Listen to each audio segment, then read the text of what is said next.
Sa umaga, tanghali at gabi po sa ating lahat dyan sa all over the world guys at sa kabuong mundo.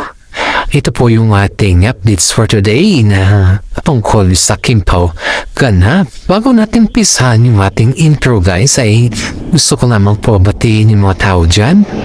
Yung mga senior dyan, yung mga fans natin dyan. Maraming salamat po sa inyong lahat. Kaya heto na po, introduce natin ng ating intro. Pasok!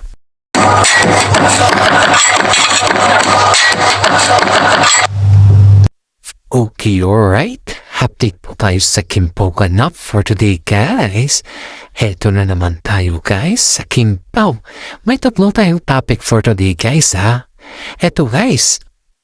Noong last Sunday may performance sila Kim Chiu at saka si Paolo Avellino sa ASAP. Ano kaya ang issue dito guys? At ang pangalawang topic natin for today guys ay si Paolo. Bakit hindi siya nakapunta sa birthday ng kanyang kaibigan? At ang pangatlong topic natin for today guys ay binawalan ba siya ni Kim Chiu na pumunta? At bakit? Ito guys, update natin for today is Kim Chiu at Paolo Avellino performance. Ito guys ayon di po sa ating legit na sources guys ay yung performance nila Kim Chiu at si Paolo Avellino supposedly hindi sa kanila yun. Yung mga bagong lap team sana ng mga kabataan, mga new generation. Kaso nga lang, yung new generation kasi guys ay hindi masyadong nag-practice. Kaya dapat sinalang sila Kim Chiu at saka si Paolo Avellino guys ang Kimpaw dahil alam naman nila na kahit hindi sila mag-practice or mag-practice lang ng ilang araw or ng segundo ay makukuha pa rin nila yung kanilang ginagawa. Kaya nga yung mga netizen dito guys ay sinasabing napakagaling nila Paolo at saka si Kim Chiu sa kanilang performance dahil kahit wala man practice na nagaganap guys ay alam na nila yung kanilang ginagawa. Kaya na yung mga netizen dito guys ay walang issue, pero dun sa management guys ay nagkaroon ng issue between management ng mga new Jensen at saka management nila Kim Chiu. Kumbaga guys ay parang sinasabi nila dito guys sa loob ng showbiz or ayon dito sa ating legit na sources na puno lang Kimpaw mag-perform sa Sunday. Pag may mga aktividades ay puno na lang mga Kimpaw ang kanilang kinukuha. Siyempre guys, kung ikaw naman ay hindi pa ready at hindi pa nakapractice at may kwan ka naman, kumbaga is may performance naman kayo, ay siyempre alangan naman na isasalang ka, diba? Pag hindi ka nakafocus. Samantala ang Kimpaw, kahit hindi sila mag-practice, madali nilang nakukuha yung kanilang performance kasi nga nakafocus sila. Ayon na dito sa ating legit na sources kaya pala hindi nakapractice or kaya pala hindi nakafocus yung bagong Jensen ay dahil guys may alitan silang magjowa ata. I think magjowa pero hindi lang sinasabi sa public guys, may tampuhan sila at naapektuhan yung kanilang trabaho dahil dito.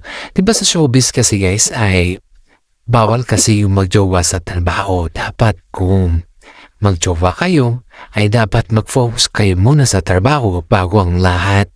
Kaya nga yung mga Jensen guys na nakita nila yung kanilang ginagawa or yung kanilang attitude na hindi sila nafo-focus pag sila ay nagtatampo.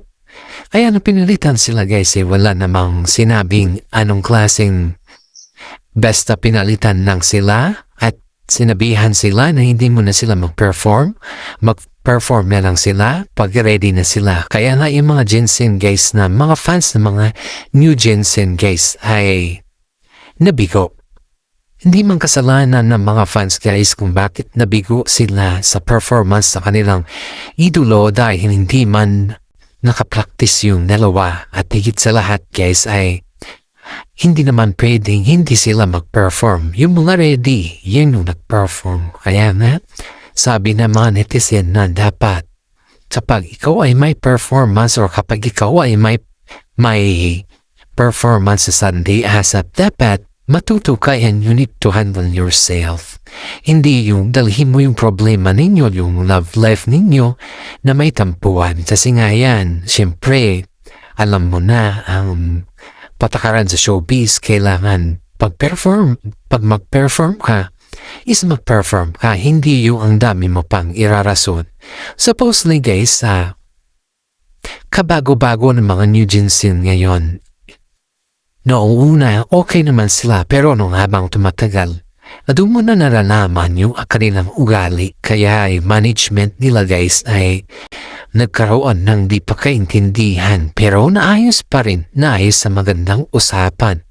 Kaya sinabihan ng mga new Jinsin na pasalamat sila dapat kay Kim Pao, kila Kim Chiu at saka si Paolo Avellino, dahil kung wala ang Kim Pao, nakatengga sana yung kanilang ere guys. Kaya nga sila Kim Chiu, parang sila pa yung galit kay Kim Chiu at saka si Paolo parang nagtatampo pa sila Pero in fairness nung kinuusap sila ng management, kasi hindi naman kasalanan nila Kim Chiu at saka si Paolo Avellino kung bakit sila yung may salang. Dahil alam naman ng mga management sa loob ng showbiz guys na nakafocus sila sa kanilang trabaho. Pagdating kasi sa trabaho sa kanila guys, ay alam nila ang kanilang ginagawa. Hindi basta-basta na sila isusuko ng lang at hindi basta-basta na alam mo na pagtrabaho is trabaho, walang iniiringan yung dalawa. Kaya nga maraming mga netizen ang nagsasabi na napakaswerte ang dalawang ito dahil ang dami ng humahanga sa kanila. Maraming humahanga sa kanila guys. As in lahat ng mga tao na tumitingin sa kanila ay hinahangaan sila sa kanilang mga karakter dahil ramdam na ramdam nila ang totoong Kim Pao guys. Kasi nga siyempre kahit naman siguro sino, pag ikaw ay unutusan ng management, siyempre diyan ka kumukuha ng kita mo yan talaga yung trabaho mo, hindi kung ano pa man. Showbiz is showbiz kasi pag hindi ka nag-perform, wala ka ding kita. Kaya mga netizen ay natutuwa sa kanila dahil kahit papaano ay kaya na rin nilang ginampanan o nagampanan ng maayos ang kanilang performance kahit hindi sila nag-practice ng maayos guys. Kaya nga itong management ng mga new Jinsin guys ay nag-usap-usap sila ng management nila Kim Chiu dahil nagkaroon na ng issue sa loob ng showbiz. Habang nagpe-perform sila Kim Chiu ay inaasahan kasi yung mga new Jinsin sila mag-perform. Nakapalit na sila guys sa backstage. Kaso nga lang habang sila kasi yung pinitignan ng mga kanilang fans kaya nagkaroon ng aberya. Alam mo ba guys na hindi sumipot yung partner ni Kerr sa backstage? Supposedly dapat sumipot siya kasi nga trabaho nila yan. Pero yun nga, pinagsabay nila yung relasyon nila at saka trabaho. Kaya nagkaroon ng hindi pa kaintindihan. Kaya yung mga netizen guys ay naawa man at nagalit at natampo sa New Jinsin dahil na di man nila inaasahan na ganun yung magyayari. Pero kay Kim Chiu at si Paolo Avellino guys ay okay lang sa kanila na noon the spot sila na mag-perform. Kasi wala namang rason na hindi nila gagawin. Kasi yun yung utos ng management nila. Diyan mo makikita guys na napaka-loyal sila Kim Chiu at saka si Paolo Avellino sa kanilang trabaho, sa kanilang management na ayaw nilang mabigo yung expectation nila sa kanila. At ngayon guys ay maraming mga netizen ang natutuwa sa kanila dahil lahat ng mga kanilang performance ay maayos at walang bahit na alam mo na. Pero sa mga issues kasi guys, mayroon pa rin issues sa kanila pero hinahayaan lang nila yun guys kasi nga ayaw nilang may kalitan sa loob ng showbiz. Sa sunod na topic natin for today guys ay si Paolo Avellino. Bakit hindi nakapunta sa birthday ng kanyang kaibigan? You know guys, hindi nakapunta si Paolo Avellino sa birthday ng kanyang kaibigan ay dahil nagkaroon siya ng hika. Alam mo kasi si Paolo Avellino guys ay madali siya nadatapuan ng mga sipon, hika lalo't malamig na panahon ngayon. Going to summer, ang panahon ngayon ay panahon talaga ng hika sa mga sipon ba? Alam mo na sa dami siguro din ng kanyang ginagawa bago sa dami din ng kanyang mga project o mga endorsement or trabaho. Nagsabay-sabay kaya yung katawan niya ay naghihina. Pero it doesn't mean guys na intentionally na hindi siya pumunta. Dahil nga alam naman din natin na si Paulo ay pagdating sa ganyan na bagay, lalong-lalo na sa kaibigan niya, pagmatalik niyang kaibigan, ay pumupunta talaga yan. Pero nataon lang talaga sa kanyang hika na nahihirapan siya uminga. Kaya nga po dinala siya sa clinic. Dinala siya ni Kim Chiu sa clinic para magpa-check up. At yun nga, binigyan naman siya ng gamot guys. Yan po yung ayon dito sa ating legit na sources. Kaya napahinga si Paulo ng 3 araw sa showbiz guys kasi nga yung hika niya non-stop. Nahihirapan siya uminga at kailangan niya ng alaga. Kaya si Kim Chiu guys ay nandyan palagi kay Paulo dahil na alam niya yung health ni Paulo ay medyo mahina. Nag-aalala nga si Paulo ay si Kim Chiu guys. Kay Paulo pag siya may sakit kasi hirap na hirap si Paulo. Hindi parang mamamatay na siya. Parang ganun ba yung bang? Parang hinang-hina siya. Hindi, kung walang mag-aalaga sa kanya, hindi niya na kaya yung kanyang sarili. Kaya nga guys, ay dyan natin makikita or nakikita na si Kim Chiu ay maalaga kay Paulo. At ang sinasabi ng mga iba guys na kaya daw hindi nakapunta si Paulo dahil ayaw daw ni Kim Chiu dahil yung mapabirthday na kaibigan ni Paulo guys ay babae na kung saan ay may issue sila ni Kim Chiu. In fairness naman sa mga issues na yan guys ay wala naman tayong naririnig na may alitan sila Kim Chiu at saka yung Chris na yan. Kasi nga, kung may alitan man sila, yung tampuhan lang. Yung hindi lang pakitindihan siguro, pero it's not a big deal.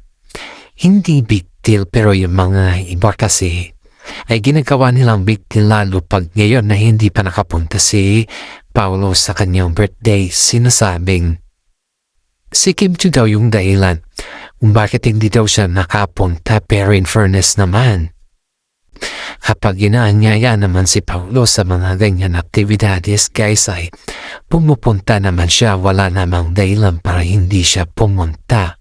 Kaya nga yung mga fans ng Kim Pao guys ay tuwang-tuwa at very happy dahil mas lalong pinapanindigan ni Kim Chiu ang pagiging wife kay Paulo. Kasi siyempre guys, hindi mo naman pwedeng alagaan ng isang tao kung wala kang pagtingin at hindi mo naman pwedeng alagaan ng isang tao wala mong nahihirapan sa din. Kaya nga yung mga netizen guys ay talagang pinaramdam nila kay Paulo na yung kumain siya ng mga nutrients food, yung mga nutritious foods para sa ganon ay maging maayos din yung kanyang katawan at saka magti siya ng vitamin kasi nga mahina talaga yung katawan ni Paulo guys pagdating sa mga ganyan na bagay. Kaya nga yung mga netizen na kay Kim Chiu ay nararamdaman nila yung pagmamahal ni Kim Chiu kay Paulo Avellino. In fairness, nagkaroon ng issues dito guys na bakit sobrang mag-alaga si Kim Chiu kay Paulo Avellino. Aba, kung ikaw naman yung nasa sitwasyon ni Kim Chiu, partner mo yung may sakit, alangan naman na hindi mo halagaan. Alangan naman ikikip mo na lang ng ganyan. Alangan naman na sarado yung isip mo sa mga ganyan na bagay, di ba? Kung partner mo, alagaan mo kasi nga masarap din sa pakiramdam na alagang-alaga ka sa mga partner mo. Hindi naman ibig sabihin na yung bang nahihirapan ka. Hindi din ibig sabihin na maraming mga netizen na nagsasabi na ginagawa lang ni Kim Chiu yan for the sake of showbiz silang dalawa. Hindi naman ganun. Maraming mga netizen po ang nagsasabi na ganyan natural si Kim Chiu. Wala siyang bahid na plastic. Hindi kagaya ng mga ibang taga-showbiz na ginagawa lang nila yan for the show or for the on-cam pag off cam, wala na. Pero si Kim Chiu guys ay hindi ganun. Mas mahalaga si Kim Chiu kay Paolo Avellino at ramdam na ramdam din yan ni Paolo Avellino. Kaya nga nung inaladaan ni Kim Chiu si Paolo Avellino guys ay dun natin nakikita na sobrang pasasalamat ng mami ni Paolo sa ginawa ni Kim Chiu kasi sa kabila ng lahat na wala yung mami ni Paolo ay nandyan si Kim Chiu na nag-aalaga kay Paolo Avellino. Bago natin tapusin ng ating YouTube channel guys ay shoutout muna tayo sa mga senior citizen dyan na mahal ko. Mga fans ko kayo. Isa po kayong taga-masugid na aking viewers at fans. Sa mga Kim Pao fans loyal, maraming salamat din po sa inyo. Always think positive guys and pray to the God kasi ang pagiging positibo at nagpe-pray sa Panginoon ay isang magandang araw sa atin o nagbibigay ng magandang araw or umaga sa ating lahat. God bless po sa ating lahat.